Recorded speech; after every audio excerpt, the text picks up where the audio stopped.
Well, good afternoon, everybody. It's great to be starting another week. Just a couple things. First of all, really excited that we were able to defeat Ball State. We started out fast. Obviously, anytime you score on defense, that's a special thing, and to do it twice, I thought that was great. We've really done a great job this year taking the football away. We've got 7 takeaways. And we've done a good job taking care of the football. I think we've given it up twice, so we're +5. So this early in the year, that's a great way to start. I thought we had a commanding first half lead. We did dial some things back offensively. We had several things on our play sheet that we chose not to do, and same thing on defense. I wish maybe we would have finished a little bit stronger in the second half, but I thought our guys still had some memories of what had happened the week before, so it was good to make some things happen. Certainly Chad Muma is having an outstanding year. I think it's 2 weeks in a row he scored on defense. He had a great break on the ball and for a touchdown, and so did Keon Blankenbaker. And so really excited about that. There were some things that we did in the game that I thought were really creative. Utilizing 3 tight ends certainly is helpful. We can do a lot of different things out of that. And then there's another formation we call 22 Bighorn, which we have 5 guys who are from the state of Wyoming that are out there on offense. And so that's somewhat unique. They're the best players, and it's always great to have some homegrown talent out there on the field. Getting ready for the University of Connecticut certainly presents a challenge. They have big guys on both lines of the line of scrimmage.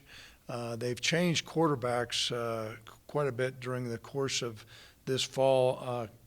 Number 12, Pumachan, was their quarterback this last week. He's a really athletic guy. He moves around the pocket. He's got a quick release. So we're certainly excited about that challenge. They did hire a dear friend of mine, Noel Mazzoni, as an offensive analyst. Noel's an experienced offensive guy. How much impact he's going to have on creating some different schemes offensively, I really can't say, but happy for Noel. I don't know what kind of role they have carved out for him there, but looking forward to saying hello to him before the game. And our mantra is to go to 1-0, and so that's what we're looking at. We've got to somehow get to 1-0, and we've got the University of Connecticut Huskies in our sights. So that's kind of where we're at, guys. I'll open it up to any questions anybody may have. Cody, start us off. Craig, Mike New in his post-game press conference really talked about how the pressure from your front four was so important, and you come away with this with 6 sacks. What can that do for your defense as a whole if you're getting that kind of pressure on the quarterback every week, and especially taking him to the ground? Well, I think it had an impact. They played a couple different quarterbacks, and so it's a combination. There was a couple coverage sacks. We were getting good push, but the guys were in the right spots on some zones, and it forced the quarterback to hold the ball. And then some other times, that quarterback was really under duress. Certainly to have 6 sacks, I think is that has a huge impact on the game. We'll need to do everything we can to replicate that this next week, because that has a big bearing on the ball game. Josh Bohl, followed by Ryan. Hey, Coach, another good day for Isaiah Nader on Saturday. And how much has it opened up the offense just having him back out there and back to the strength after his injury at fall camp? Isaiah has emerged as a weapon. We knew what type of talent he had. I think the fact that he was not 100% at the beginning part of the year maybe had an impact. I don't know what Ball State's plans were, but you can say this: when you throw the ball up in number 5's area, there's a great chance he's going to come down with it. Craig, what are the challenges of traveling nearly 2,000 miles to the East Coast for this game, and how do you kind of adjust your preparation body clock wise and just the logistics of that? Well, we try to stay on as much of a routine as what we can, Ryan, but it is going to be a lot longer trip. We're going to need to depart earlier. Typically, we try to have a pretty full day in Laramie and have our guys be able to attend classes and such.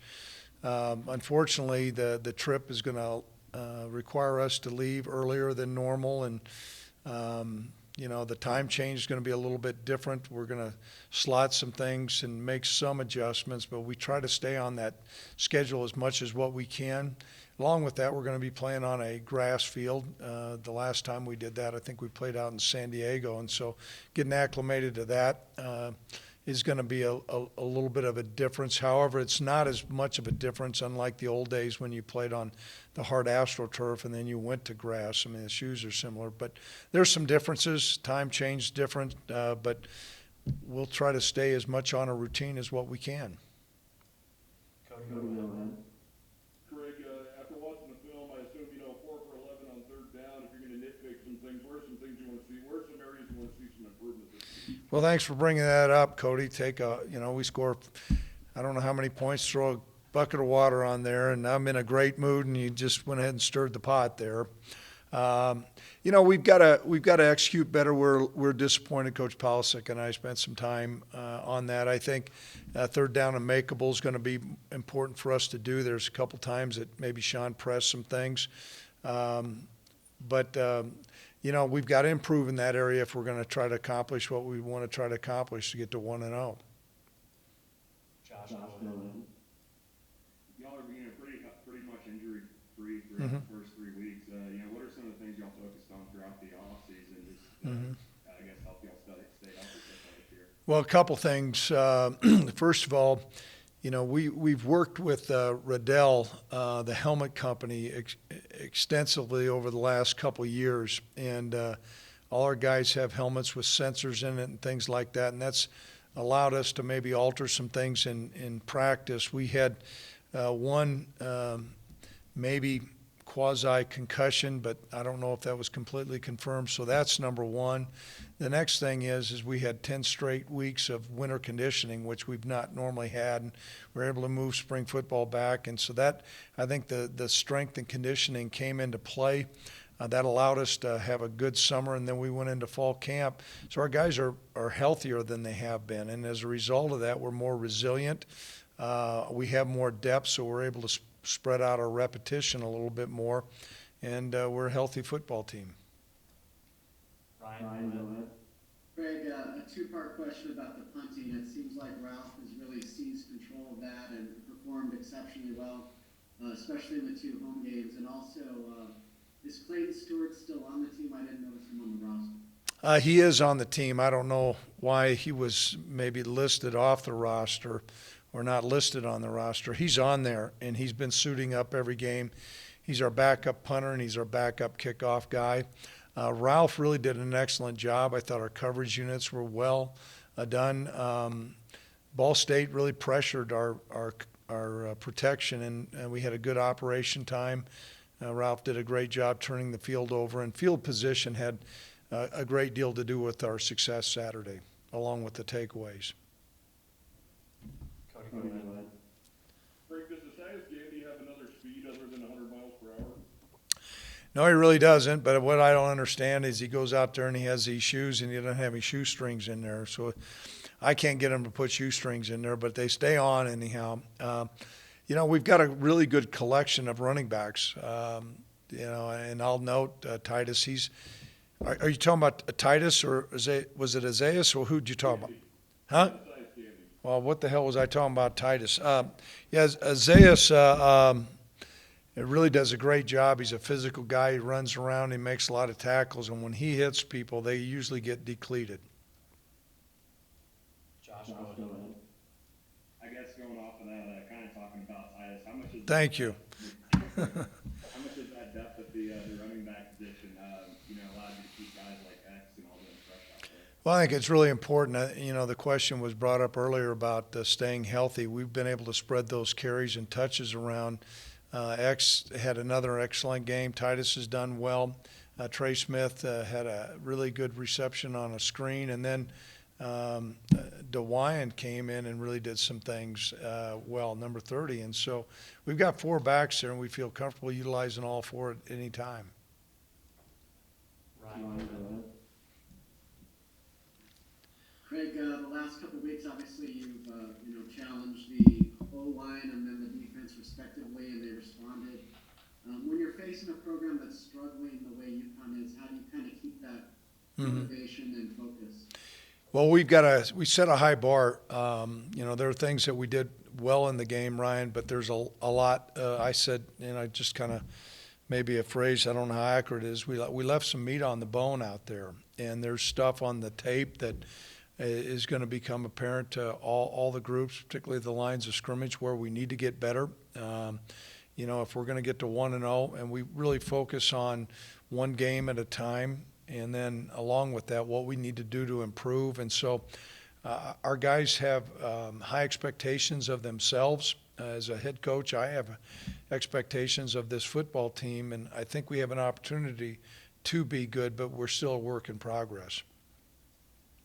Cody, Greg, kind of piggybacking off Ryan there, UConn has had a rough start, obviously, but they do have 7 sacks. Jackson Mitchell seems to be a really good player for them on defense. What are some things that have stuck out to you on tape about the Huskies? I think they've got good physical ability, and I'm perplexed at their record because they're big. I mean, they've got big, strong guys up front. They move around well. They're big in the offensive line.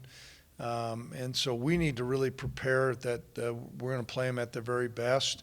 I think there's times they may go in and out of phase, but our anticipation is we're going to play a well-coached, motivated football team, and so that means we've got to have a great week of preparation to stay on task with what we're doing. Is it hard to play these teams that have nothing to lose? I mean, maybe you guys were that in 2015. You know what? I think the biggest thing we strive to do is take care of what we can control. The tape does bear it out. They have good players. But we're going to really focus on our preparation, what we need to do to attack the Huskies here. And, we're anticipating a big, big game. Ryan, go ahead. Greg, it seemed like you mentioned their freshman quarterback, that he kind of maybe sparked them in the second half against Army. I imagine you're expected to see him, and what kind of difference can he make? Well, he's a little bit different type of player than what the other quarterbacks are. He's got great mobility. He can make plays with his legs. They have some predetermined quarterback run game within their arsenal. He had a big, big touchdown against Army where, it was a quarterback run. He broke a tackle, and I believe it was a 60-yard scamper. So you see his speed. He has the ability to escape on bootlegs. And so a dual threat guy, I think, like I said, can make plays with his legs, and he's got a strong arm as well. And so that's a real challenge for us. Cody, go ahead. Greg, is there any update on Trayton Welch? And Eric Abobo didn't play much in the second half at all. Yeah. And then Garrett Crawl, is he okay? Yeah, all those guys, when we finished, I think the game was in hand. Trayton had a little bit of an ankle sprain. We're optimistic he's going to be fine. Same thing with Big E. He's got a little bit of stingers. I don't know who the other gentleman was, who the other player you had that mentioned. Garrett Crawl. Yeah, he came back. And so I think we're pretty unscathed, and we're excited about where we're at health-wise.